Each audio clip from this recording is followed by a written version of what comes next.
today's meeting. Thank you for your attention. I will now yield the floor to our Commissioner and Chair, David Doe. Well, good morning, everyone, and welcome to today's public hearing on TLC's proposed rule packages. One, increasing the upfront taxi improvement fund payments for conversion to wheelchair accessible vehicles. And two, our second hearing on the interior advertising provider licenses for for-hire vehicles. Today, I am joined by Commissioner Sorrentino, Mitchell, Velasquez, Kaufman, Chan, Bader, and Bierstein. First off, I'd like to wish everyone a happy new year. It's been an eventful first week of what promises to be an incredible busy year. For those who didn't catch it, there was some social media video of the first vehicle tolled passing into the congestion zone, and that was at Broadway. And that first vehicle was an TLC licensed EV. There are understandably mixed feelings about the new tolls, but we're hoping that that's a good omen. If traffic moves faster and people utilize other options instead of their own vehicles to move in and out of the zone, that can mean more trips to TLC drivers. We fought for an exemption for TLC vehicles, which have already been subject to various MTA tolls. We got it down to 75 cents for taxicab trips and $1.50 for FHV, which through arrangements with the technology service providers can be passed on to passengers. Much lower rates than were initially proposed. We'll be watching the situation very closely to see how that impacts trips and driver earnings. Getting more money into the pockets of hardworking New Yorkers has always been a priority of Mayor Adams, and both of the proposed rules we'll be discussing today is meant to do just that. I'd like to thank our TLC policy, finance, and legal teams for putting their hard work in on these proposals. A great deal of detail and analysis goes into rulemaking, along with a lot of back and forth with stakeholders. We take public comments incredibly seriously, and the hearing reflects that. We held a public hearing on the proposed rules for interior advertising back in August, got a lot of feedback, and we went back to the drawing board to incorporate a lot of your comments. We're going to do that again today, so without further ado, here's what's on the table. Our first proposal is the implementation of Local Laws 33 and 56 of 2024, which amended the New York City Administrative Code in relation to interior advertising in for-hire vehicles and compensation derived from such advertising revenue by for-hire vehicle drivers. The proposed rules would establish a formal procedure for the licensing and supervision of businesses that are approved with electronic tablets and software for interior advertising, including appropriate penalties for violations of these rules. Today's proposal also establishes a framework to assess and access the gross revenue generated by each licensed provider through each device. TLC will be able to examine the compensation received by drivers and adjust the rate of compensation as necessary. Also proposed are technical requirements for approved tablets and software to ensure a comfortable passenger experience. Our second proposal today is intended to improve wheelchair-accessible taxicab service by changing how the Taxi Improvement Fund is administered.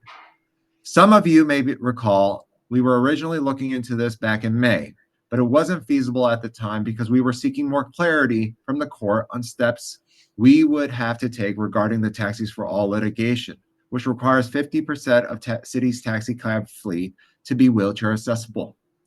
We asked the court for more time out of concern that rushing through wave conversions would negatively impact a sector already hit hard by the Medallion crisis and a global pandemic. The judge declined our request, and in September, we were ordered to make 100% of all taxi hackups wheelchair accessible. And we moved quickly within the rules to do just that.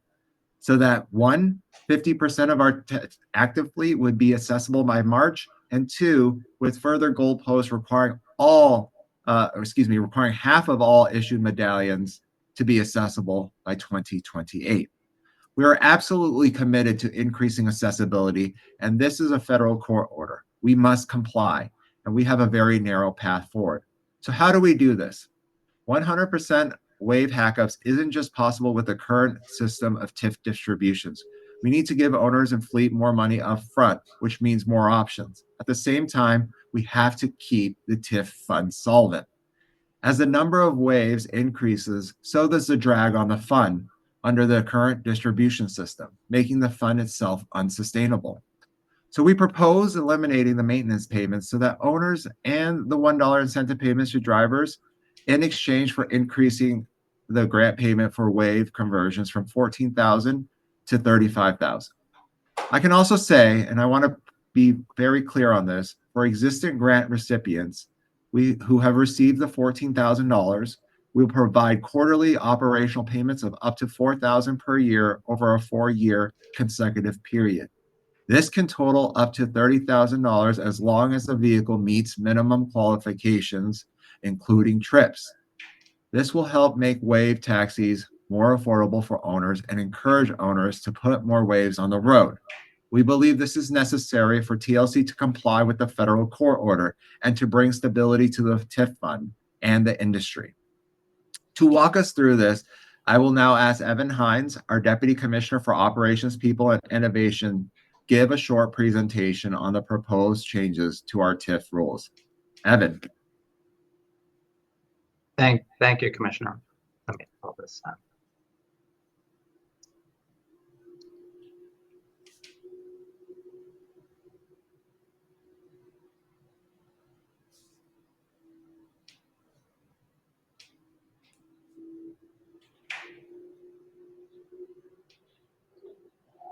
Second, sorry about that.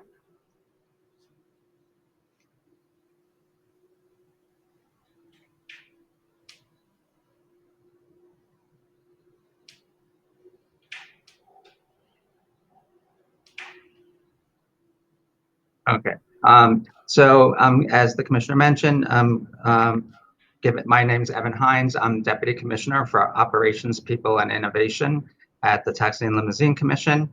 The TIF program falls under my purview, and I'm going to give an overview of the Taxi Improvement Fund changes proposed. The court decision, the Taxi for All court decision, will have a very negative impact on the fund if the current TIF program remains as is. It just would not be sustainable to keep the $14,000 hack-up payment, the $1,000 quarterly operational payments, and the $1 per trip driver payment. On this slide, you could see we would go by the end of this calendar year, $6 million in the hole. We would be negative $6 million, and it would continue to increase to over $100 million in the red comes by December 31st, 2029. So seeing that, we knew we had to find a new self-sufficient model, and in developing the model, we wanted to keep in mind the following objectives. We did not want to increase the $1 trip TIF surcharge that's currently charged to passengers. Any new model should not require city funding. We wanted to increase the hack-up grants to offset owners' costs with converting to wave vehicles. We want to incentivize compliance with the Taxis for All federal court order by giving as large of a grant as possible. And we wanted the program to continue even after we meet the court order's 50%, to have attractive incentives to keep the wave levels at or above 50% going forward. So the program that we recommended, in that is in the rule package today that's proposed, would increase hack-up grants from the current $14,000 to $35,000. How we came up with $35,000, it's nearly the estimated difference between a wave and non-wave vehicle, and the highest amount that we'd be able to afford. And again, the large upfront grant demonstrates that TLC is making our best efforts to achieve 50% of wave vehicles. The new program will eliminate the ongoing operational grants to owners. The reason why we have to do that is operational payments will skyrocket from $15 million today to $27 million annually. That $27 million accounts for 75% of annual TIF revenue that we receive. $35,000 hack-up grant is equal to the current $14,000 hack-up grant and just over 5 years or 21 quarters of operational payments that owners would have received in the old program. This $21,000 increase is guaranteed cash up front rather than potential quarterly payments that requires a minimum number of trips, as is the program today. We also determined that we would need to eliminate the ongoing trip grants to drivers. Driver payments would balloon from $11.2 million today to $26 million, which would account for 72% of annual TIF revenue. Bear in mind that these incentives were put in place when only 6% of authorized medallions were waived. Today, 44% of active medallions are waived, and by the end of 2028, it will be 50% of authorized medallions. That's the presentation, and if there are any questions. Commissioners, are there any questions for Evan? Yes. So, Commissioner, I'm looking at the revenue. I understand that I don't see where we're getting any. Where do you anticipate there being revenue to offset the additional costs? It's not solely the increase in revenue. It's by decreasing the other types of grants, we're able to give the larger grant for the hack-up. Right. Okay. So we're reducing the payment schedule now that we've been giving out in addition to the $14,000 up front, right? Yes. So we're eliminating the operational payments, Commissioner, which is about $1,000 per quarter over a certain period, plus the driver payments, which is $1 per trip. And just to do the math, right? Currently, we're at 44% of the active fleet, but the authorized fleet brings that number to closer to 6,700.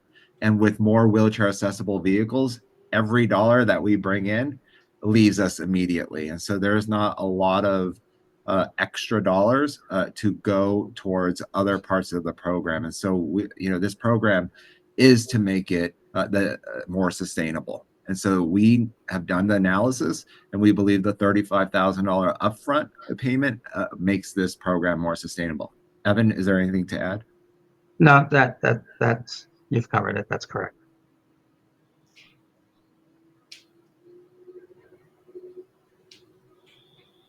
Any other questions from any commissioners? Okay, thank you, Evan. Okay, I'll throw it over to Cheryl to start today's public hearing. Good morning. When I call your name, you can unmute your microphone and begin your testimony. Each speaker will be allotted 3 minutes to speak. The time limit will be strictly enforced. A 30-second warning will be provided, and then you will need to conclude your testimony when your time limit is up.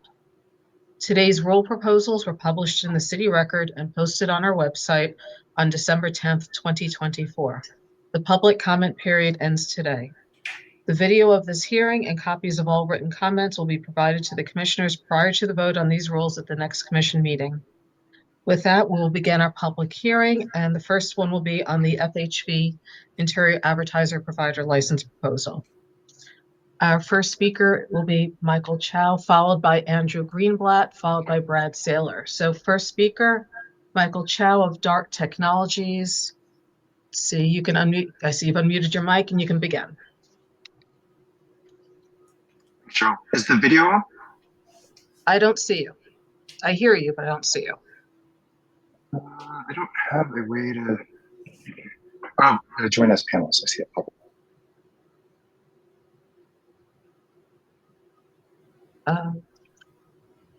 We see you. Oh.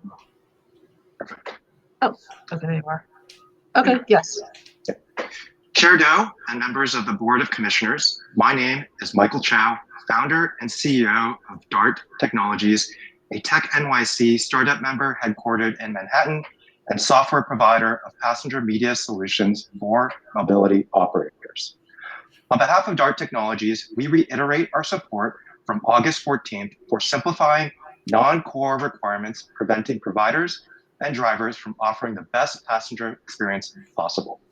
While Local Laws 33 and 56 were intended to foster a vibrant marketplace of solutions, an arbitrary 15% advertising airtime requirement stifles innovation and reduces provider viability by mandating operational complexity that neither serves drivers nor passengers as key stakeholders. Any airtime requirement not only systemically burdens all providers with integration challenges, but suboptimally limits the entire experience to TLC's predefined ad formats and aspect ratios available. For instance, DART delivers an optional media amenity via a standalone iPad app.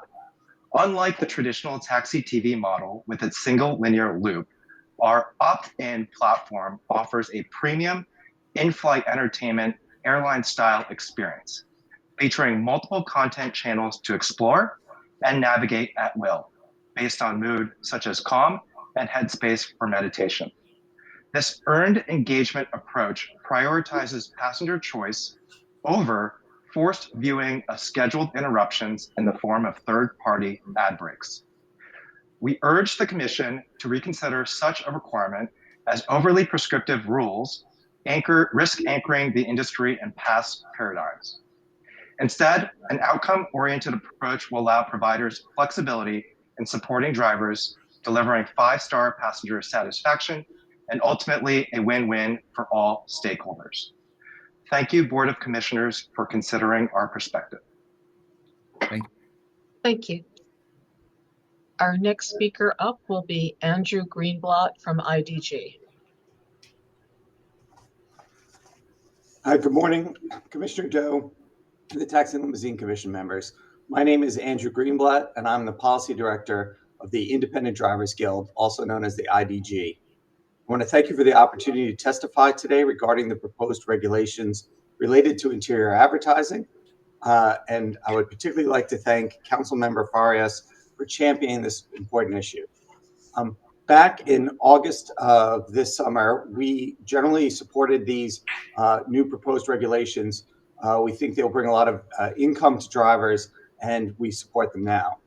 At that time, we recommended 2 important changes. The first had to do with just how the drivers would be able to electronically sign the contracts. At the time, we asked the Commission to make a change to require any provider to make such a contract then available to drivers in case there was any disputes. They would have a copy of the electronic contract. That change has now been included in the proposed regulations, and we thank the Commission for that. The second and more important change that we talked about had to do with tipping. In the original regulations, it forbid any tipping to be done through the tablets. Around the country, what happens is providers tend to partner with one of the app providers, and then they can process tips for those passengers. So if you're partnered with Uber, you can process tips for Uber passengers, with Lyft passengers. It didn't require any sort of credit card information to be processed through the tablet. We recommended first looking into whether or not there was some way to process credit card payments through the tablets. We looked into it. We know you looked into it. We spoke to providers, and everybody agrees that that would be too complicated. We submitted secondary testimony after the hearing where we agreed that that wasn't a possibility, and instead urged that you allow tipping to be done the way it's done in the rest of the country. We've gotten reports from both the providers and drivers around the country that more than half of their revenue comes from the increase in tips that this provides. That change was made in the new proposed regulations, which would allow tipping to happen for passengers if they are passengers of a company that is affiliated with either Uber or Lyft. So again, no credit card information being processed. 30 seconds remaining. Thank you. But you can still tip. With those two changes, we can now wholeheartedly support this important new proposal. We believe it'll put money into the pockets of drivers who desperately need it while providing entertainment for passengers. Thank you very much for listening to drivers and making these changes. Thank you, Andrew. Thank you. Our next speaker is Brad Saylor from T-Mobile Advertising Solutions. Good morning. My name is Brad Saylor, and I serve as the head of rideshare media for Octopus Interactive, a subsidiary of T-Mobile USA.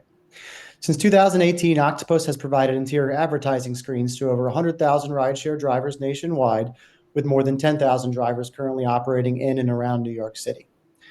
I would like to start by thanking the Commission for the most recent revisions to the proposed rules. These revisions address the majority of our concerns, and we just have a few final critical matters that we'd like to share today. As we previously highlighted, it appears that certain rules pertain more closely to taxi technology systems and technology system providers than they pertain to interior advertising systems. It is important to note that advertising systems do not collect TSP data or process payments, and therefore do not expose personal information or payment data or otherwise result in similar risks.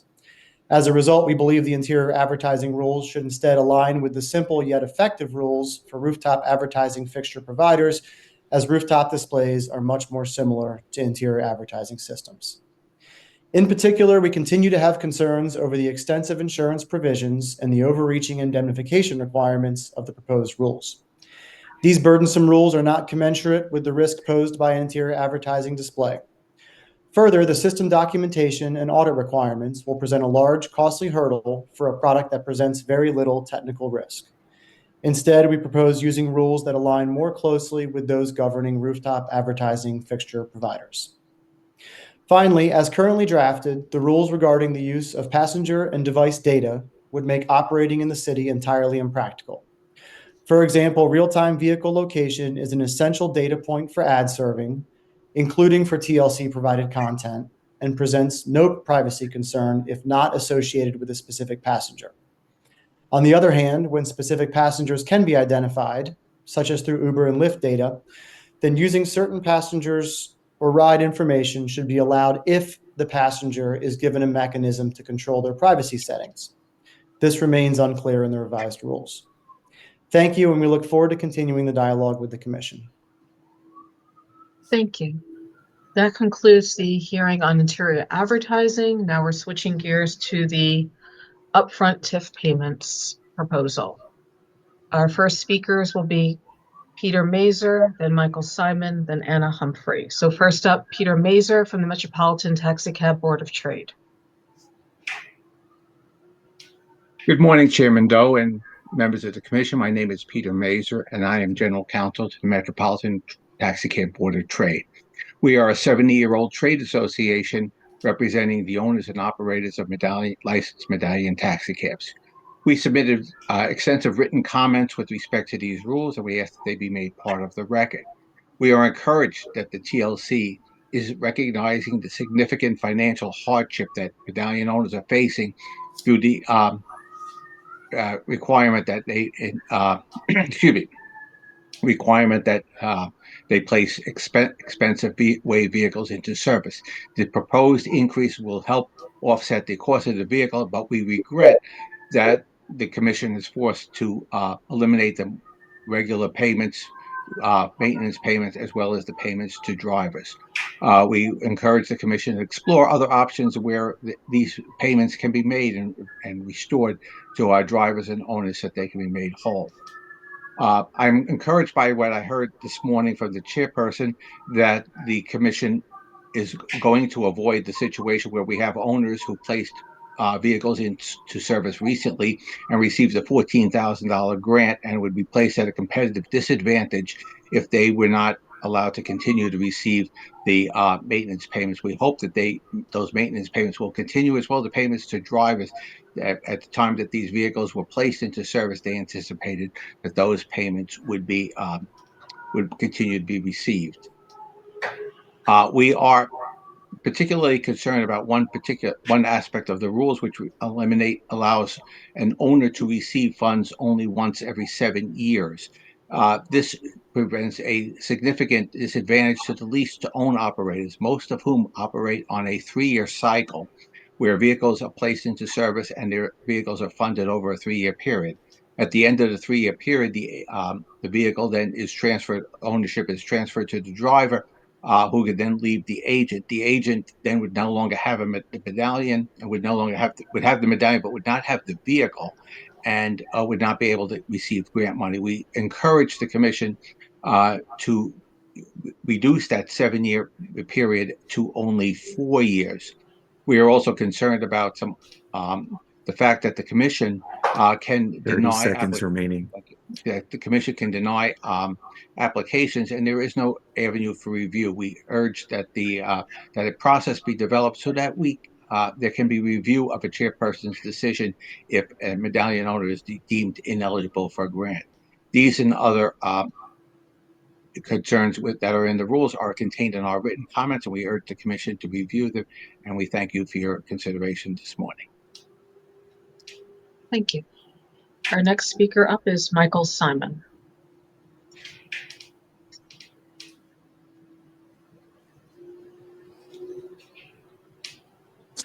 Hello, commissioners.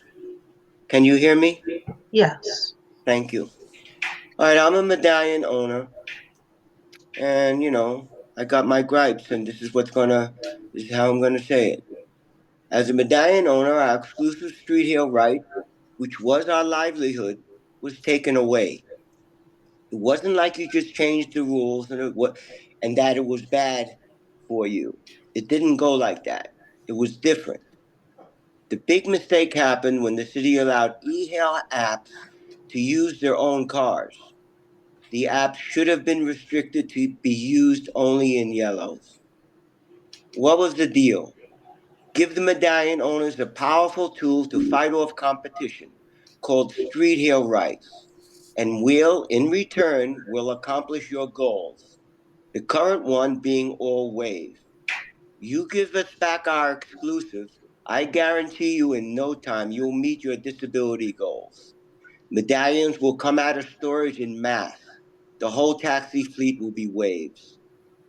When medallions were created, there was no sense that competition was being taken away.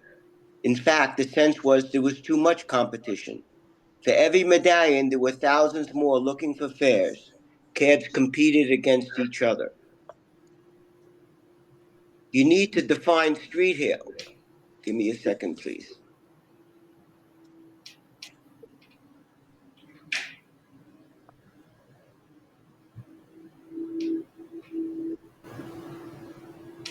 You need to define street hail in your rules and exactly what a medallion buyer gets when he's buying a medallion.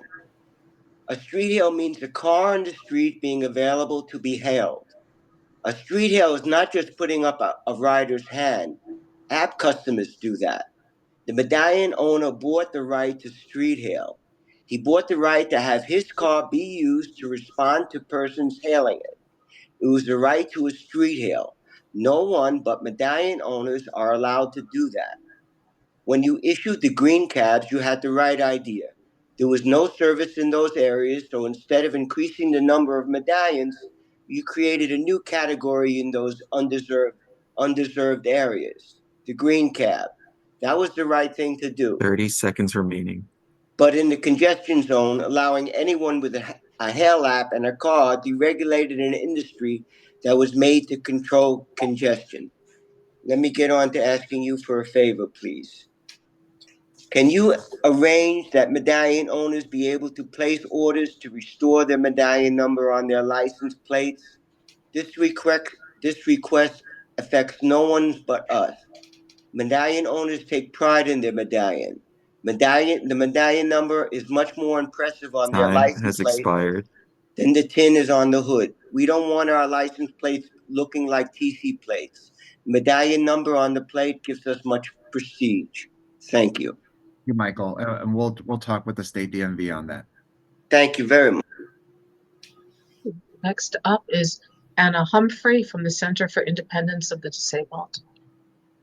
Good morning, members of the commission. My name is Anna Humphrey, and I'm the Transportation Community Organizer for CIDNY, the Center for Independence of the Disabled in New York. Thank you for your chance to speak with you today about this proposed rule. As a disability advocate, I know how critical it is for people with disabilities to have access to reliable and affordable transportation. Wheelchair accessible vehicles are essential for independence, so I fully support increasing their availability. However, I'm concerned about the plan to eliminate per-trip payments for wave drivers and operational payments for medallion owners. Taking away these payments could discourage drivers from operating waves, leading to longer wait times and fewer rides for people who need them most. We can't afford to let this happen in a city that strives to be inclusive and accessible. Moreover, addressing this spending problem by taking money away from drivers is not the right solution. It's up to the city and the commission to provide the necessary funds for accessibility rather than placing the burden on drivers themselves. I encourage the commission to find a funding solution that supports medallion owners while still giving drivers reasons to provide quality wave service and allowing the accessible dispatch service to remain accessible for people with disabilities who need it. Ultimately, we need policies that not only increase waves, but also ensure that they're available and reliable for those who depend on them. Thank you for your time and for considering how these rules can better serve New Yorkers with disabilities. Thank you, Anna. Thank you. Our next speaker is Jean Ryan of Disabled in Action.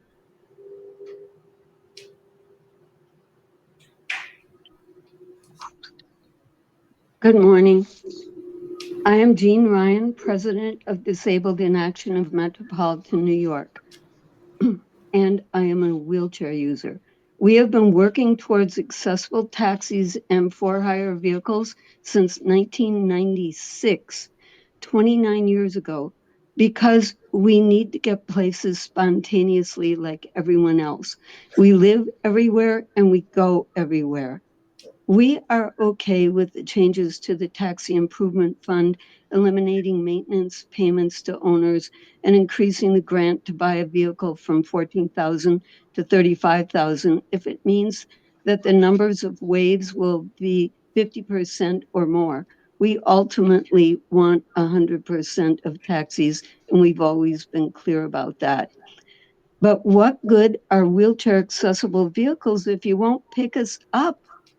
I and other wheelchair users can put out our hand and available cabs will just pass us by on the street and at the airport. I appeal to drivers' humanity. Learn how to use the securement system, have the right straps, pick us up and stop driving off or lying to us that your ramp is broken.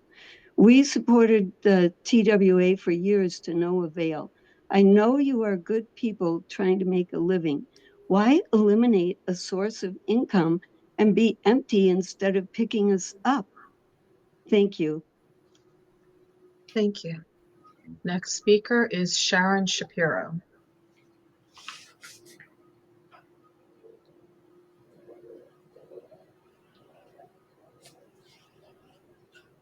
So do you have Ms. Shapiro? Yes. Hi. Hello. Hi. I want to say that we support the proposal. However, by the way, I'm also from the Brooklyn Center for Independence of the Disabled. We're concerned that you're going to fund your proposals by taking away the phone dispatch system that people like me with dexterity issues rely upon. I and many people who are visually disabled or elderly are not able to use apps in order to book a ride or to follow up on when they'll be there, be at the location. So we urge the TLC to maintain the dispatch system as it exists, giving us the opportunity to talk with the train attendant about when we need a ride and what's happening with that ride. Because I cannot use a digital cell phone when I'm out on the street. People who are aging into disabilities also have trouble using apps, and we need the TLC to accommodate those of us who are unable to use apps. 30 seconds remaining. Okay, thank you. Thank you. Thank you, Sharon. And let me just say that we are looking at a phone option with a live operator as part of the new accessible dispatch program. And so we will take your comments on that and include them as part of the commissioner's review on how we can improve service for all people with disabilities. Thank you so much, Sharon. Thank you. Thank you. Our next speaker is Richard Chow. Hello, good morning. Can you hear me? Yes, we can hear you. Okay, yeah, thank you. Good morning, Commissioner Doe and everyone. My name is Richard Chow. I'm an owner driver. I'm a member of the New York Taxi Worker Alliance. Last 2 weeks, business are very slow, especially the January 5th, the starting collect, the congestion, the release zone. We lost a lot of short trip and lost also IMP surcharge dollar trip. So we collect the state the surcharge 50 cents, congestion surcharge 250, congestion release zone 50 cents.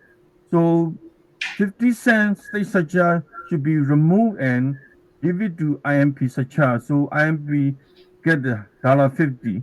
So state, CD, and federal government the extra responsibility to find the fund, set up the grant, and give it to the WAVE program. Especially cost of the living, cost of the maintenance, inflations are very high and expensive. That will be help a lot of the WAVE hardworking owner.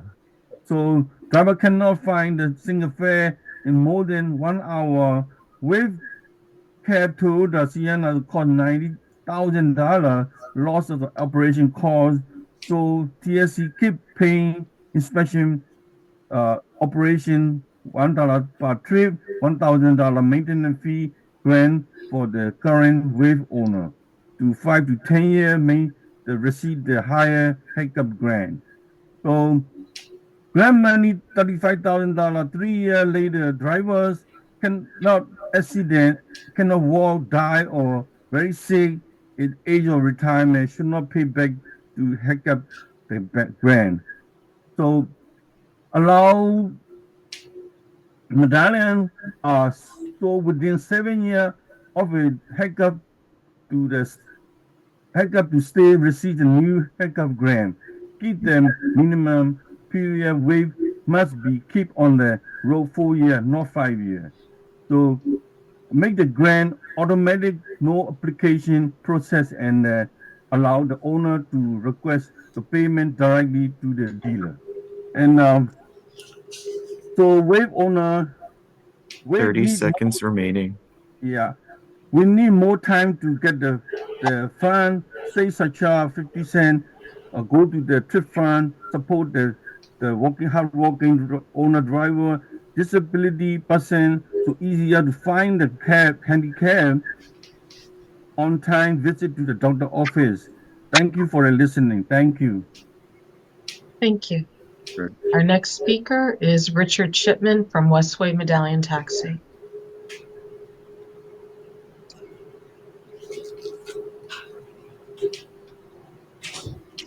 I'm getting it. Good morning. My name is Richard Chipman, and I'm the president of Westway Medallion Sales. I'm a licensed New York City taxi medallion broker and have been in the industry for 46 years. I'm fourth generation in my family in the taxi industry. First, if a medallion owner decides to sell their medallion prior to the 7 years, the new owner would not be entitled to the $35,000. This would force a medallion owner to sell their medallion at a $35,000 discount if they want to sell before their 7 years are up. If the medallion owner sells prior to 5 years, they'd be required to pay back part of the $35,000, along with having to discount their medallion. This is not good for the stability of the medallion market. This is also not good for the city because the city gave city-backed guarantees for medallion loans, and this will have a huge impact on the average price of a medallion. For owner drivers, buying a medallion is already a daunting decision, and these rules make it an even bigger liability. Locking owners into keeping their medallion for 7 years or face large penalties is a huge burden. The TLC should avoid causing this massive hit to medallion prices by changing the rule to allow TIF to be received before every 7 years if the medallion is sold to a new owner. If the city does not give a new medallion owner the $35,000 TIF payment, they'd be creating a class of medallion that nobody is going to want. If their car has been in a bad accident and needs to be replaced, the owner will get a $5,000 fine if it takes them longer than 10 days to get the new car on the road. In many instances, it could be impossible to replace the car that quickly. Owners should have 30 days to replace the car, and if the car needs to be replaced, they should not have to pay back any portion of the TIF money received. This would be a double hit for the owner, losing a car and having to pay back money. Taking away the operational payment from owner drivers who purchased a wheelchair accessible vehicle prior to the new rule proposal is not fair. These individuals are counting on their income to cover expenses to operate their vehicles. They should be grandfathered into the old rule, or there should be some type of true-up in payments to them. At the time of a closing, the TLC needs to let us know as brokers exactly how much to collect from the old owner, and this would have to be a real number with a clearance. If the TLC makes a mistake, the new owner should not be held responsible for any clawbacks. 30 seconds Presently, remaining. when we sell a medallion, we're told that the medallion is clear and no money is owed. Frequently, money is actually owed and the new owner is held responsible. What we need is a real clearance when we sell a medallion, and this TLC needs to implement a system to prevent medallions from being sold until they're 100% sure no money is owed. Most medallion buyers put their life savings into the purchase, and it is not right to hold them responsible for the TLC's mistakes. TIF money in the new rule proposal follows the medallion number. The rule Time has expired. 2 seconds. The rule should be that the TIF money follows the VIN number. In the event a medallion is sold and the car is put to use on another medallion, there should be no penalty to the medallion owner. I believe that the new rules should be going forward and not retroactive. A person who purchased a wave prior to this new rule and wants to sell should not have to pay back any money that they received for TIF. All medallions going forward should be entitled to receive $35,000 for their vehicles, regardless of when they received TIF prior. Thank you, and had to rush, but I did my best. If anyone has any questions, feel free to ask. All right. Thank you, and good to see you. All right, same here. Sorry I didn't get to formally say hello to everybody. I just had my 3 minutes, so enjoy. Thank you for letting me speak. Thank you. Next up, Giuseppe Floccari. Mr. Floccari. Hi, good morning, everyone. My name is Giuseppe Floccari. I am actually a TLC accessible dispatcher. As we are here today to discuss TIF, as we all know, this supports medallion owners who place wheelchair accessible taxicabs into service. We all know that it ensures all customers to have equitable access to taxi transportation services. I'm obviously a person in a wheelchair and do use the accessible dispatch program. For the last 7 years, I've been able to help use my customer service skills and advocacy hat to assist people with disabilities. As of February, I will no longer be able to assist my community in one of the biggest challenges that we face day in and day out. People of the 5 boroughs are not only grateful, but they are appreciative of the chance to be able to travel back and forth to doctors' visits and go to the movies and whatever else they're used to on a daily basis. Accessible Dispatch is able to do that for them, whether it is going to the Yankee game or the Met game, or sadly anyone's funeral or things of that nature. I will repeat, Accessible Dispatch is the gateway for people to speak, not only to people in the office, but we're able to calm them down and assist them with their transportation needs. It's truly appalling that the TLC itself wants to take away the very nature and essence of what community advocates and activists are able to do for one another. In one word, just plain ableism. I'm here to make sure that medical transportation management works with the TLC to remain the New York office, and we, the dispatchers, remain on board as employees and are able to dispatch licensed yellow and green cabs to the entire community. Thank you all. Thank you, Giuseppe. Our next speaker, Eman Rimawi-Doster from the Disability Justice Program.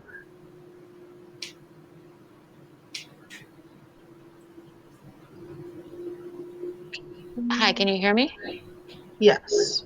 Okay, wonderful. Thank you so much and good morning. My name is Eman Rimawi-Doster. I'm a senior community organizer with New York Lawyers for the Public Interest. We think that the TIF payments should be made, but it shouldn't be funded by canceling and shutting down accessible dispatch. The TLC and the city should find money to pay for this elsewhere. Why punish disabled New Yorkers who work at accessible dispatch and also who are visiting our city? Please don't kill accessible dispatch. There are over 1 million disabled New Yorkers living in our city, and that's a lot of potential customers.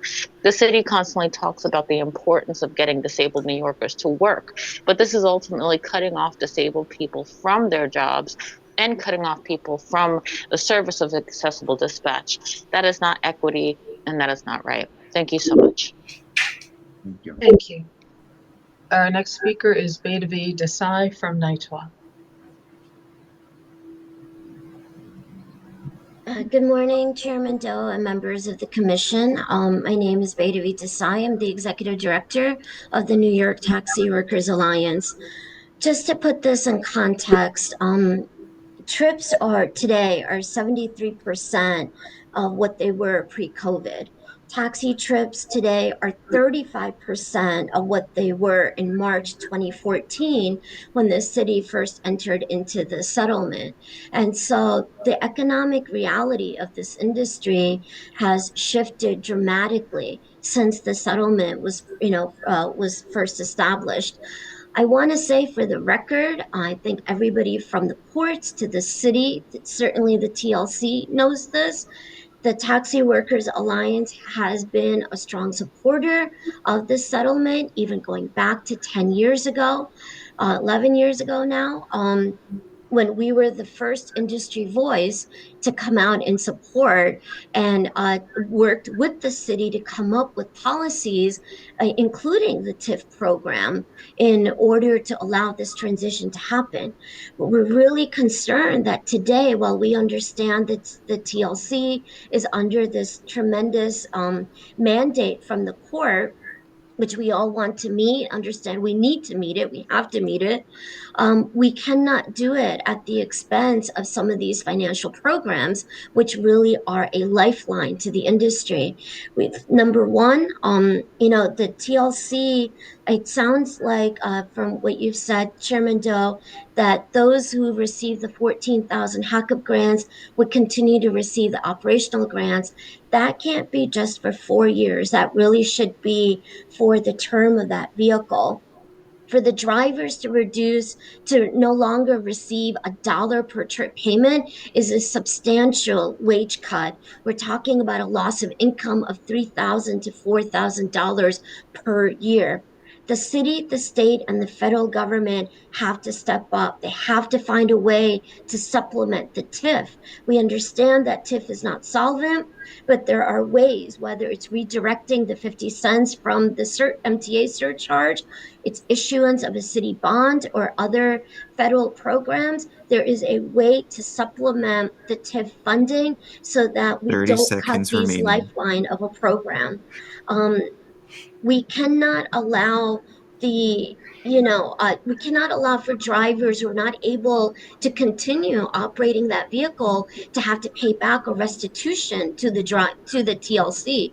They may have to let go of the vehicle because of injury, major accident, illness, retirement, God forbid, death. In this instance, the TLC would still claw back that money. That simply cannot happen.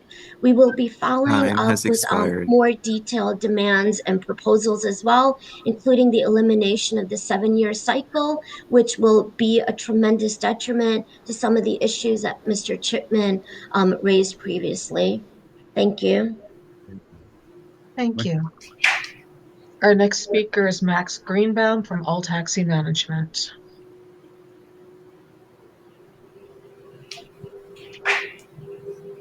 Good morning, TLC commissioners.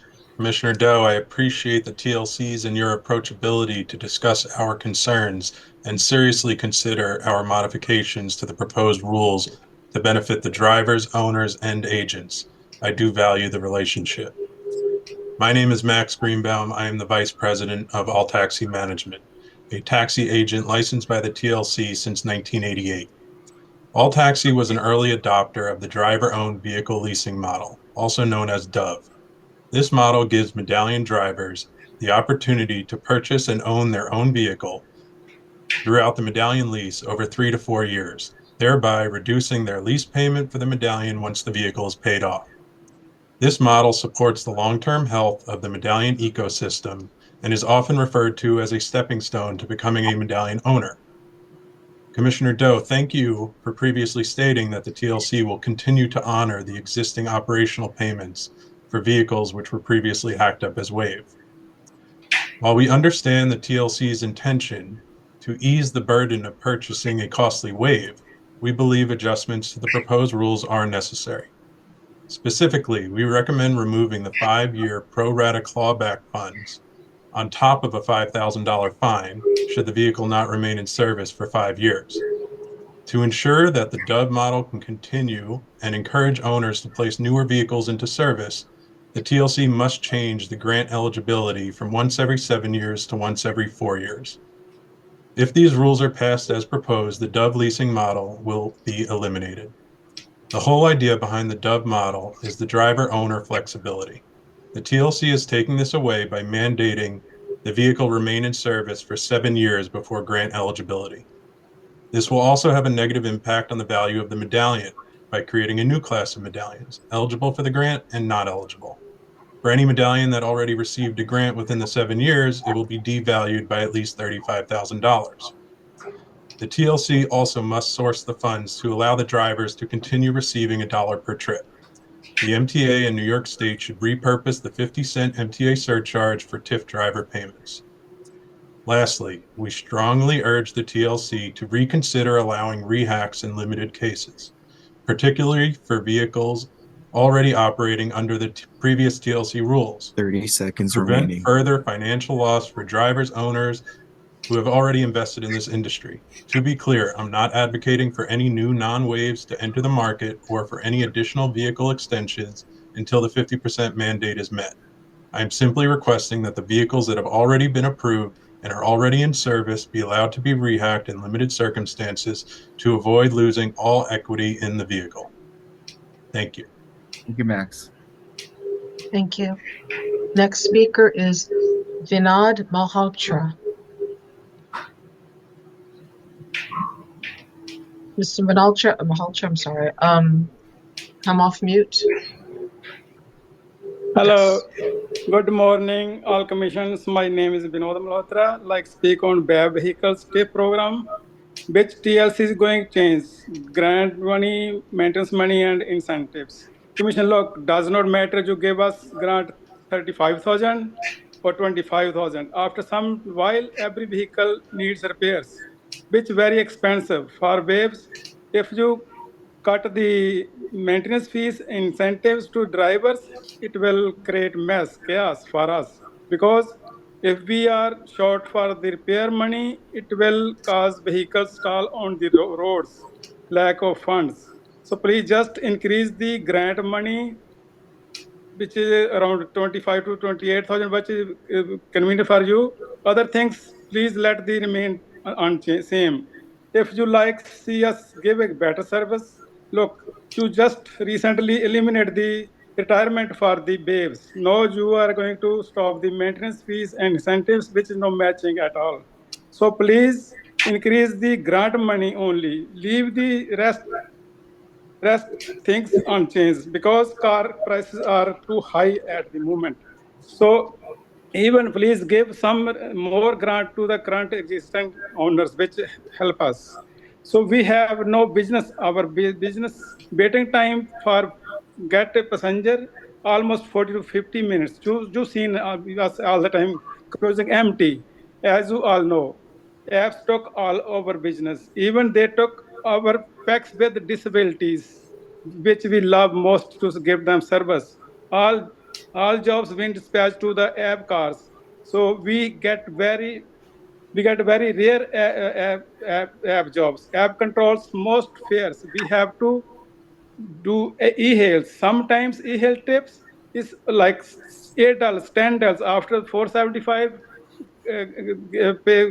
give back the city, we get only $4 to $6. We spent almost 15 to 20 minutes on average those trips.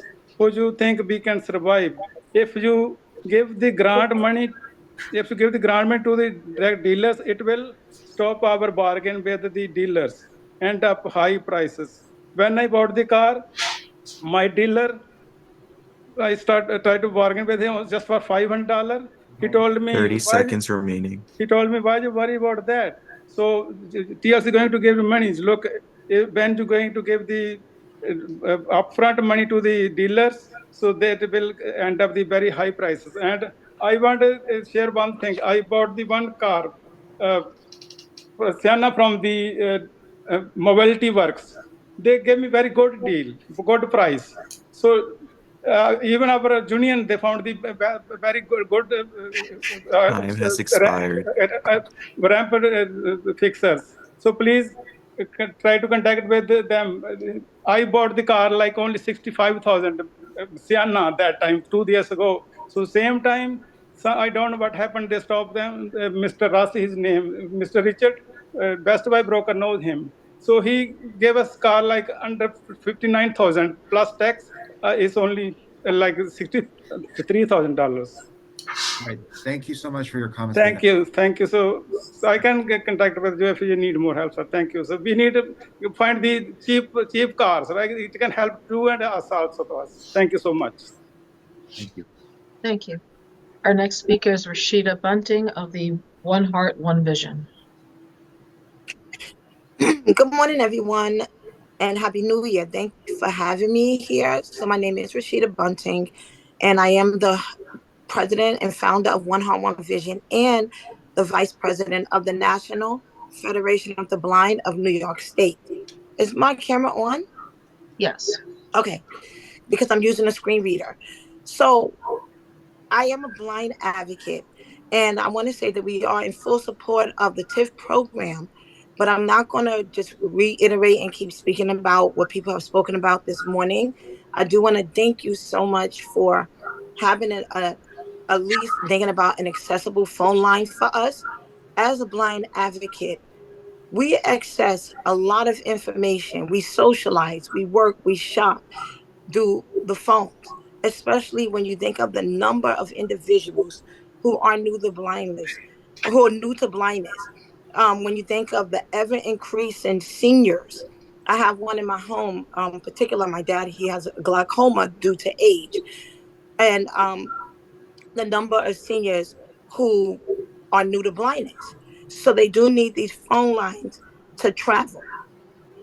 So I'm just imploring and asking that, and I want to thank you for having that, having us in mind. when you are thinking about the TIF program and continuing an accessible phone line. So thank you. Thank you. Our next speaker is Evan Yankee from Brooklyn Center for Independence of the Disabled. Good morning, everyone. My name is Evan Yankee, and I'm the Advocacy Director for Brooklyn Center for Independence of the Disabled. I'm here today to testify on the proposed rule to change how the Taxi Improvement Fund is administered. As other advocates have said today, we support increasing upfront payments to drivers. We'd also ask the TLC to continue providing and to further increase incentive payments to drivers for picking up passengers requesting a wheelchair-accessible vehicle. My testimony today will be focused on the section of the rule before you that states the rule will be, quote, removing the option to use TIF funds for purposes beyond the cost of purchasing accessible vehicles, such as driver training and the Accessible Vehicle Dispatch Program. As we have made clear to this commission previously, it is our position that removing the Accessible Vehicle Dispatch Program is an unfair attack on the specific section of the disability community who depends on this service to travel in their communities. The current Accessible Vehicle Dispatch Program allows users to call a single telephone number and receive support from a trained staff person, like Giuseppe, who spoke today, who is experienced at talking to people with disabilities. It allows taxis to be dispatched with the fewest steps possible for requesters. This benefits people with disabilities who cannot use smartphone apps, but it also benefits people with speech differences who need patience to be understood on the phone. It benefits people with barriers to fine motor control or low vision, as Rasheta just mentioned, and others who need the request to take the fewest amount of steps possible. We know from the TLC's other published rule that there is an intention to give responsibility for accessible dispatch to e-hail providers, and as Commissioner Doe mentioned, to maintain a phone call option. We are here to say this is not enough, and it will exclude people with disabilities who will not be able to navigate an e-hail provider system for accessible dispatch. There is no requirement in the new rules to have a dedicated or trained customer service staff answering phones, and callers with disabilities will face having to make themselves understood to a generic pool of customer service reps. There is no requirement in the new rules to limit the number of steps it takes to achieve dispatch, and people with disabilities may face onerous and lengthy phone menu options before they can get their vehicles dispatched. The current system works, and it is used by people who will face significant barriers with the proposed alternatives. The current system also employs people with disabilities, some of whom spoke here today. While we have been 30 told seconds that the remaining. TLC considers the number of users of accessible dispatch small, we know that people use this system when they have no other options, when subways or Access-a-Ride fail, when they're in a transit desert, when they have a medical or work emergency. Removing this option will put people whose other options have already failed in an even worse situation. We urge you to find ways to pay drivers and to pay them fairly. They deserve it. But it cannot be at the cost of this essential service that so many depend on. Thank you. Thank you. Our next speaker is Wayne Chin. Hello. Hello. Hello. Can you hear me?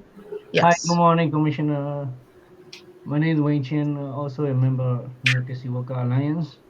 Yeah, I'm all for increased TIF funding for the new way bigger, and also keep the 1,000 maintenance for the way owner that currently have the car already, and also keep $1 for the driver, and the city should work with the state legislator to get more funding, like such as 50% such as from the MTA, to use as a TIF funding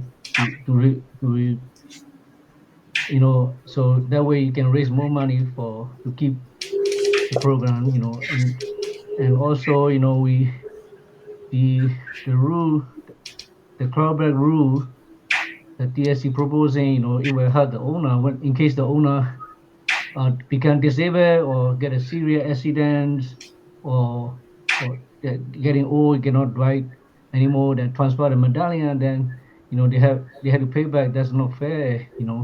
So that in that case, they should have some exemption on that rule. And also also Also, they should make the grant easier for the new to buy the new car directly from the dealer. So the TSC should work with the dealer to pay the dealer so we can get easier transaction. For the way bigger instead of the owner had to put upfront money. It's not easy for the owner. So the TSC work with the dealer. To make the process easier, for the owner. So I'm all for taxi for all New Yorker, including the disability the community, because my father being the disabled, my late father being the least disabled people person. I know how you get around. I mean, it's not easy to get transport for the disabled people. I know I all for that. So we support that. 30 seconds remaining. So we we support the TSC try to get the all 100% wheelchair accessible where possible. So to make that happen, we need a support from the TSC and the CD and state too. So get more funding from the state and get the state legislature get a 50% allocated to the taxi funding. Okay, thank you so much. Thank you. Our next speaker is Kathleen Collins of the Brooklyn Center for Independence of the Disabled. So, Ms. Collins, you can unmute your mic. Yes. Yeah, Okay. sorry about that. And actually, I'm not with the Brooklyn Center for the Independence of the Disabled. Oh, I'm sorry. I had it listed that way. Okay. That's okay, no problem. I'm just speaking on my own behalf as a disabled person. I'm a native New Yorker who is a congenital quadruple amputee who uses a wheelchair and who has lived in New York City for over 65 years. I agree with the comments submitted by many of the disability organizations here today, especially that this increase in the amount provided to taxicab owners to convert their taxicabs to wheelchair accessible vehicles is a good start. Additionally, I would urge the New York City Taxi and Limousine Commission to increase the amount to convert their vehicles to wheelchair accessible vehicles, since according to the New York City Taxi and Limousine Commission's own data, the total cost for a wheelchair accessible vehicle is between $79,000 and $99,000 approximately. Also, the $1 per trip incentive should not be eliminated, since people with disabilities are refused rides, and this incentive at least tries to put us on a level playing field with other New Yorkers trying to hail a taxi cab.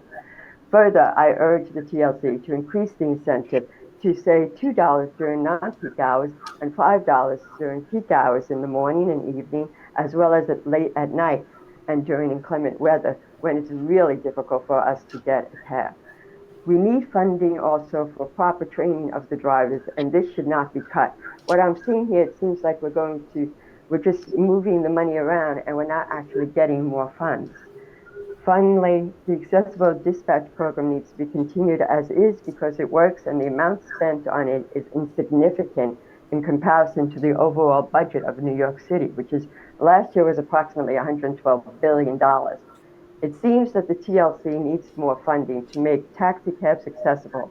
Thus, such funds should be tapped from such things as the city's general funds, since waived taxicabs are for everyone, and they make New York City a more attractive city to visit and establish a business in. New York City needs to be ahead of the curve to compete in the competitive world of tourism and commerce. Investment in accessible transportation that is affordable too is a productive investment which will reap many benefits to New York City. Accessible, affordable transportation is a civil 30 right. seconds remaining. Sure, thank you. Is a civil right that New York City needs to properly fund and actively support. Thank you for giving me this opportunity to speak to you today. Thank you. Thank you. Next speaker, Bhupinder Baidwan.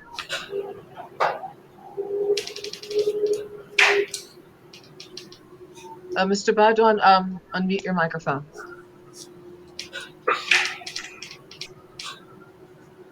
No, you're still muted. We can't hear you.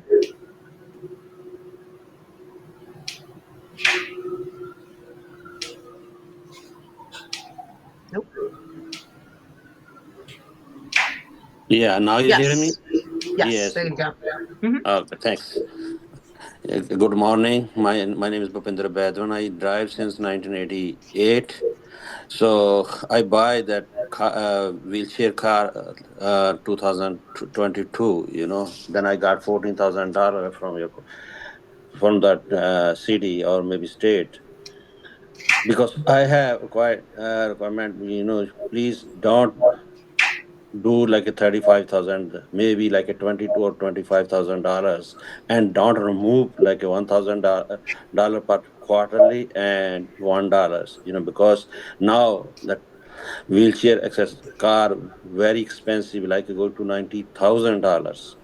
Maybe next year that's going to more, because that dealers, they are greedy, they charge more because they know that taxi driver buy definitely this car, because this is not private car, because this is job. So I have request, please don't move $1 and $1,000. Even like if we pay tax like a 50 cent and $1.50, $2.50 and $1, like a $4 to the city or state. So that's why we lose my business too. So I have request to the TLC chairperson and to everyone, please don't remove that $1 and $1,000. Thank you. Thank you. Our next speaker, Joseph Rappaport, Brooklyn Center for Independence of the Disabled.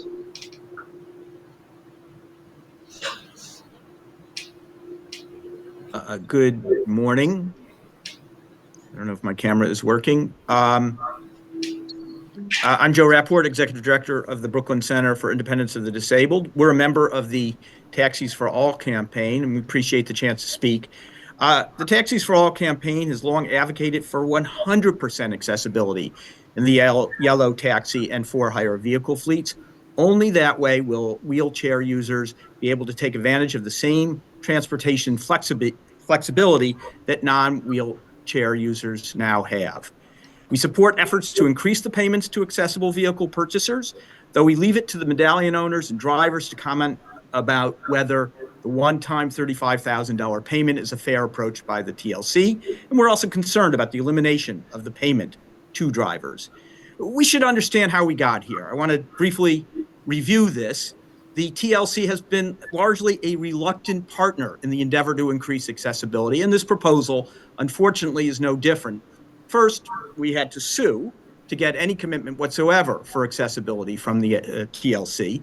Then the TLC, after that agreement was made, failed to meet its obligation to 50% accessibility in the Medallion fleet, in spite of extensions we agreed to. And finally, last year, we had to go back to federal court to get the TLC to agree to meet its legal obligation. And here we are. This new regulation should help achieve the 50% goal, but it too shows the TLC's reluctance to meet its actual obligations to disabled New Yorkers to make sure everyone can get a cab, especially if they have a disability that makes it hard for them to use an app. We strongly oppose the Commission's proposal to remove the option to use taxi improvement funds for driver training and for accessible dispatch, which serves disabled people who may have dexterity issues or a language disability, as Sharon Shapiro testified. This may lead to the elimination of the very effective accessible dispatch program, the subject of your next hearing. The TLC says this is the only way it can increase the payment to vehicle purchasers without tapping other city funds. It should look into that option, as Kathy Collins suggested. Driver training and accessible dispatch are absolutely essential. The TLC is essentially stealing from one program that 30 benefits seconds remaining. that benefits disabled New Yorkers to support a different program that benefits disabled New Yorkers. That's ridiculous and wrong. We urge commissioners to reject any change in funding for accessible dispatch and keep the program going at this time until we can be certain that any new program works as well. Thank you. Thank you. Our next speaker is Nina Godashi.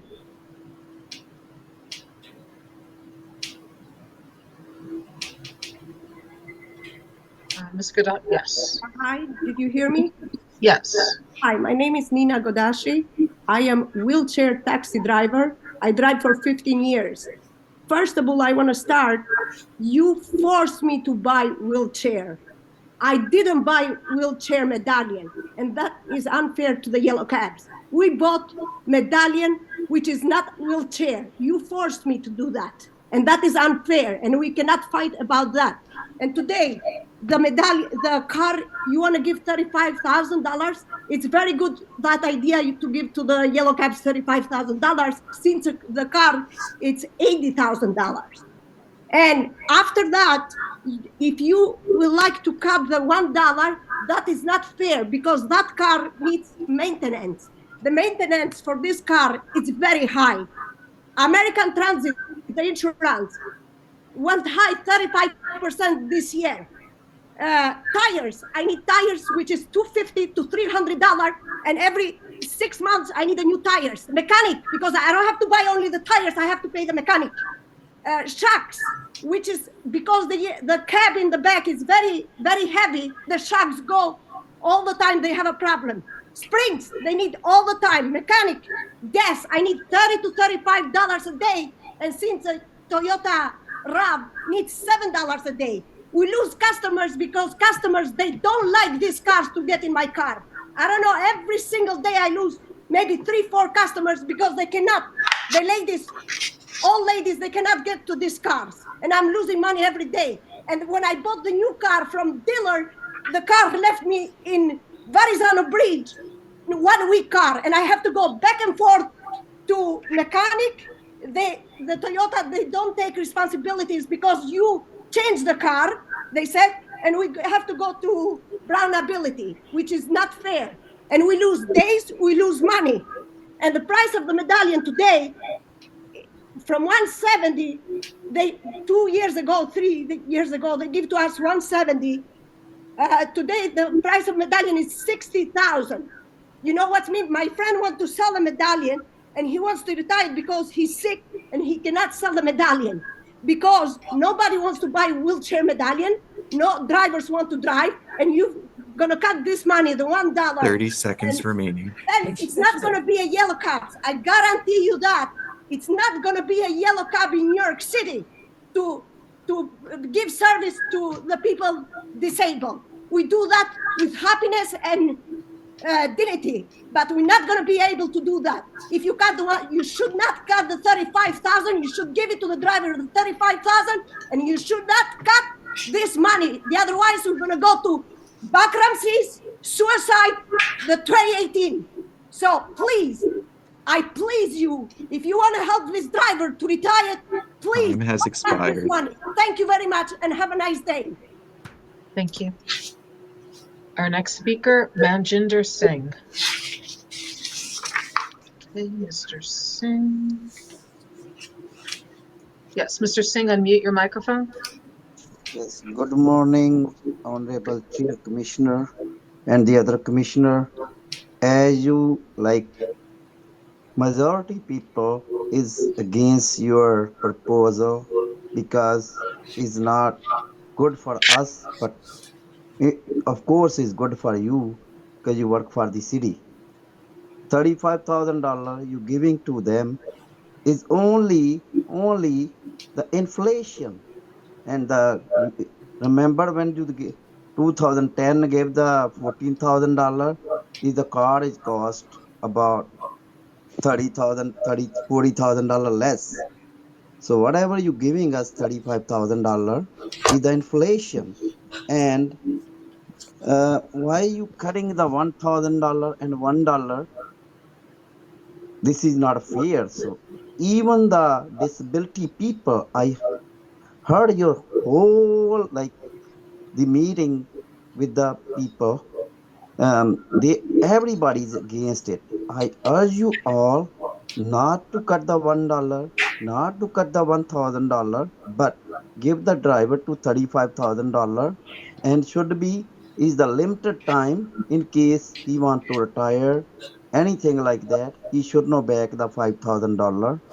And I want other thing, 5 of you, before you pass any rule, you should give, because you are the public listener. So give us the comment. Why are you passing this rule? Very important. You say I is dictatorship, you know. We want to heard why you, one is the one last time I testimony, and the one is the guy is commissioner. I don't know what is. I really appreciate it. He say public comment is very important for him, and and uh, and um, he want to like listen to the public. I want to five of you do that the same thing to to like do the same thing before you pass any law. Thank you very much. My testimony. Thank you.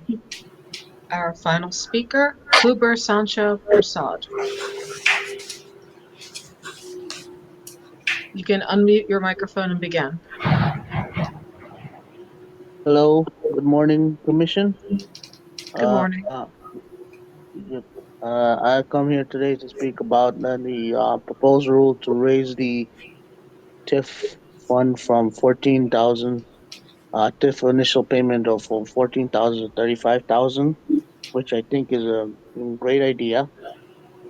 But the removal of the $1,000 per quarterly payment is not a good idea because, as we heard from other drivers, the car is really hard to maintain. It does break down easily. It also is also prone to more wear and tear on shocks, tires, and more to the suspension. It does need these repairs. It also, because most of those cars are gas, just gas, not hybrid, except for the Sienna hybrid. Um, that These cars usually burn more fuel for the day. Usually, used to burn about $35 to $40 a day, whereas compared to the maybe it could burn $7 to $10 a day. So you end up if you eliminate the dollar from regular drivers who lease, they will not make enough money to make enough for gas cover for their daily expenses. Um, if existing drivers who already got the $14,000 should continue to get their quarterly payment until everything is paid off, and we should also look into seeing if we extend the payments instead of being 4 years to being the full lifetime of the vehicle. Um, we should not end the accessibility dispatch program. It's a really good program. Um, and Yep, I think that's my comments for today. Thank you for the time.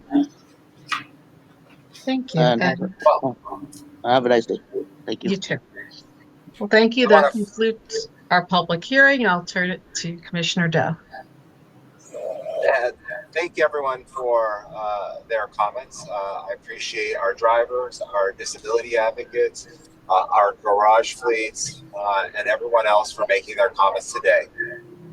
This is something that, is a very difficult thing that we have to do, and we have to balance all the comments that we have heard today and make some changes. However, at the core of this, it's a solvency issue, and it's an issue that is rearing its ugly head to all of us in the near future, as you saw through Evan's presentation.